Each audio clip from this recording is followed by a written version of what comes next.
Hi guys, namaste. Welcome back to Utsav Yoga with me, Shikha Chandok, and welcome back to the Pranayama series. Well, today I'm going to be talking about one of the most famous breath work, and that is known as Kapalbhati.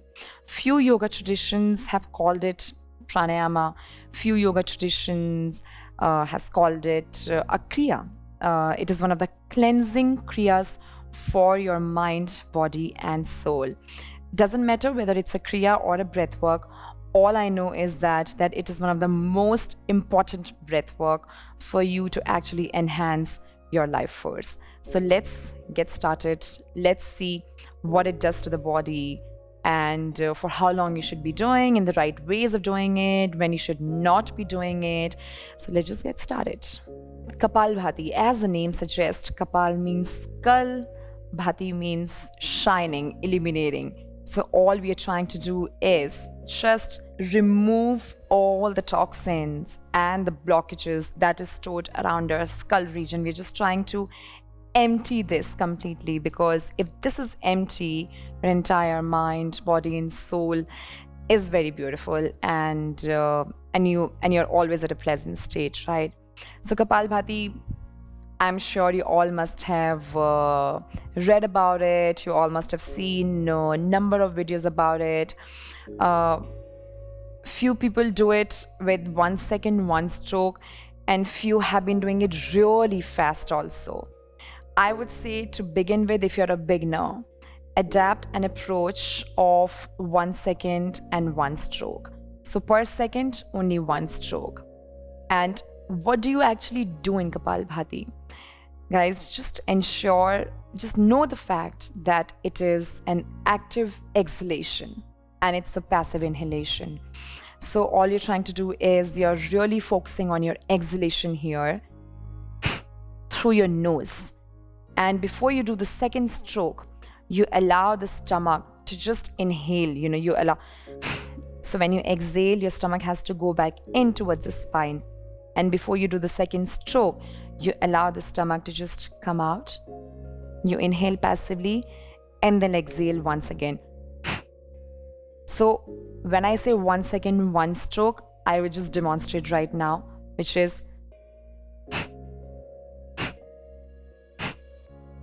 I hope you're just able to understand that when I say 1 second, one stroke.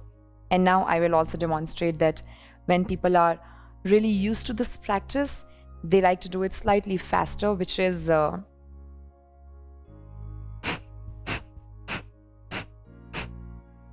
is the second version. And really advanced practitioners, advanced yogis have been doing it really fast, and which is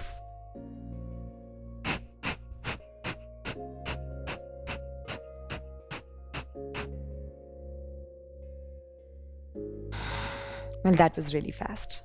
But in all the three versions, all I was focusing on, my focus was towards active exhalation and passive inhalation. And never to forget the kind of sitting posture you're going to adapt for yourself. I've always spoken about 3 different sitting posture, which is Sukhasana, Padmasana, that's your lotus pose, and Siddhasana. These 3 postures are the best for any kind of meditation or pranayama practice, and you can sit either on the cushion or without the cushion. I always like to sit on the cushion. And now, for how long should you be doing Kapalbhati and what it really does to your body? So let me just talk about that first. Kapalbhati will really oxygenate your blood. It will purify your blood, and that purified blood will reach towards each and every cell of the body. So that is the first and the most important benefit of Kapalbhati. Lots of studies have also shown that lots of diseases have actually been cured by Kapalbhati, because the kind of immunity it builds within you, the way your metabolism starts working after Kapalbhati, it's just amazing. I don't want to really get into a lot of logic and a lot of science behind it, that how it does what it does. But what I'm just trying to say is that it actually does what I just said right now. So your metabolic really improves. So your metabolism really improves. Your immunity improves to a larger extent with Kapalbhati. And now, another important benefit of Kapalbhati is the kind of concentration it brings to your mind. You know, in yoga we say, in Yoga Sutras we say, yoga chitta vritti nirodha. So, which means yoga is all about stopping the fluctuations of your mind.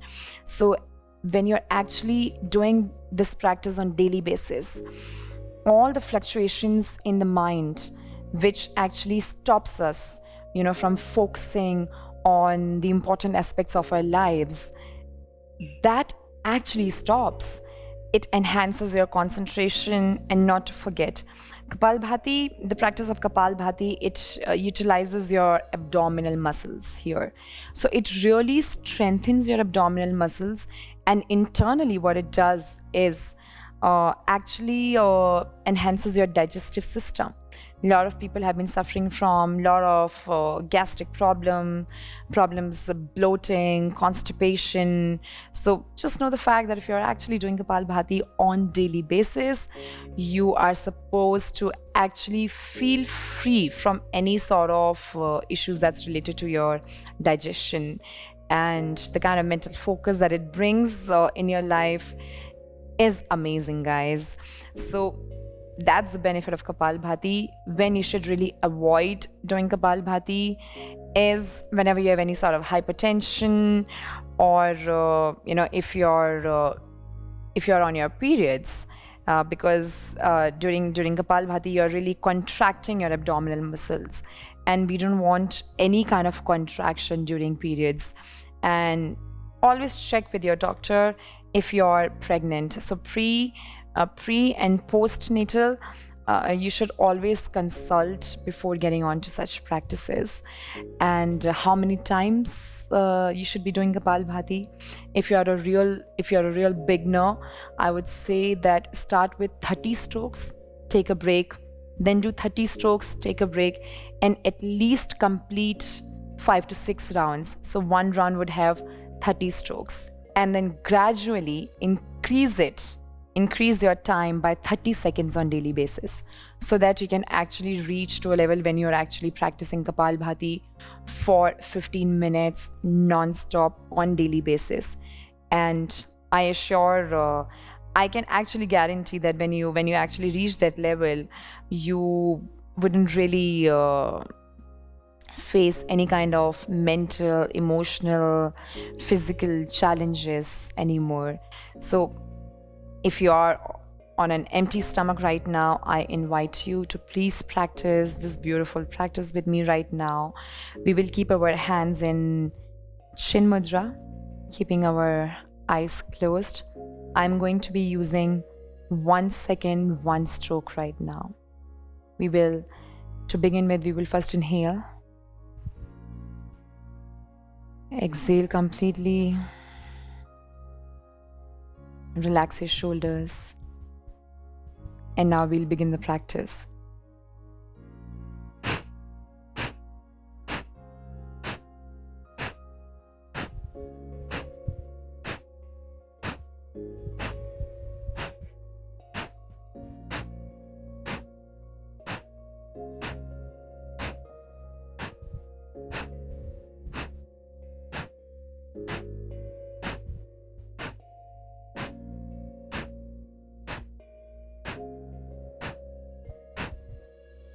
Relax, everybody.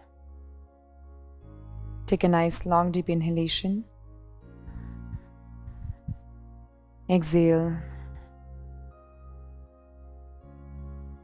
And we begin the second round again.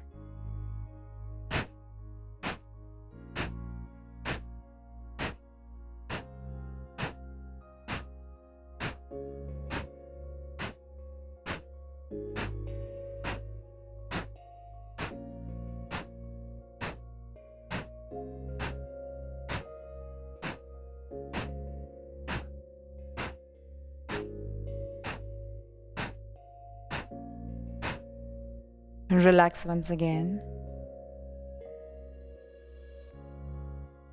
Inhale and exhale. We begin again.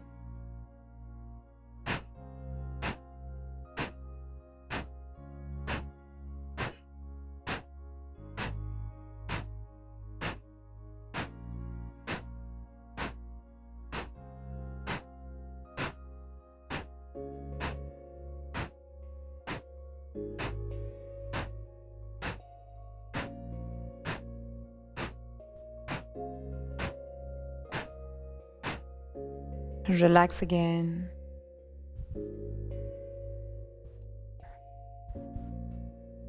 We begin one last time again.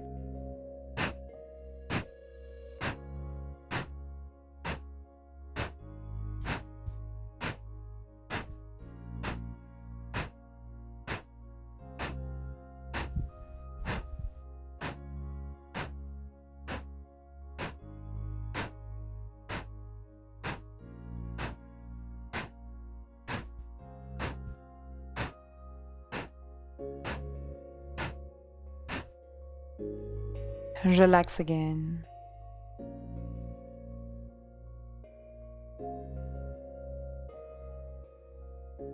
Now let's open our eyes. Guys, that was Kapalbhati practice. If you were actually practicing with me, thank you so much for joining me for the practice. Kapalbhati will also help in maintaining and balancing the blood sugar levels. It will also help in maintaining and balancing your weight because it increases your Pitta dosha. Now, what is Pitta? So, in Ayurveda, there are 3 doshas, and that is our body constitution, which is Vata, Pitta, and Kapha. So if your Pitta dosha is not what it should be, or if it's imbalanced, so Kapalbhati will help you in balancing your Pitta dosha. And this is a dosha which is responsible for your metabolic rate, and which in turn is responsible for managing your weight in the body. So guys, this is a very, very beautiful practice. You can either call it pranayama, you can also call it kriya. It doesn't really matter what it is actually. What matters is that what it does to your mind, what it does to your body, what it does to your soul. It's a skull cleansing kriya, it's a skull cleansing exercise, skull cleansing breath work.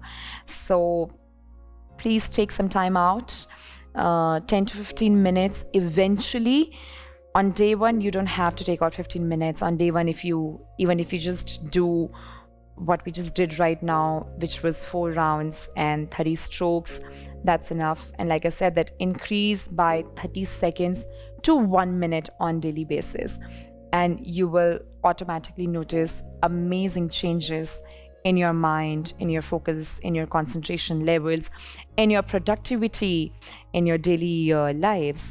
And that's all for now, guys. That was about Kapalbhati. If you practice with me, I thank you all. I'm really grateful for you to be joining me on the mat for such a beautiful practice. Keep practicing, and I will keep coming back with more pranayamas, more breath works, so that you can really work on enhancing your life force. You can work on, when I say enhancing, your lifespan increases in a healthier way. And that's all we want, right? And till then, keep practicing. Never forget, your body is your own temple. Thank you very much, guys. Namaste.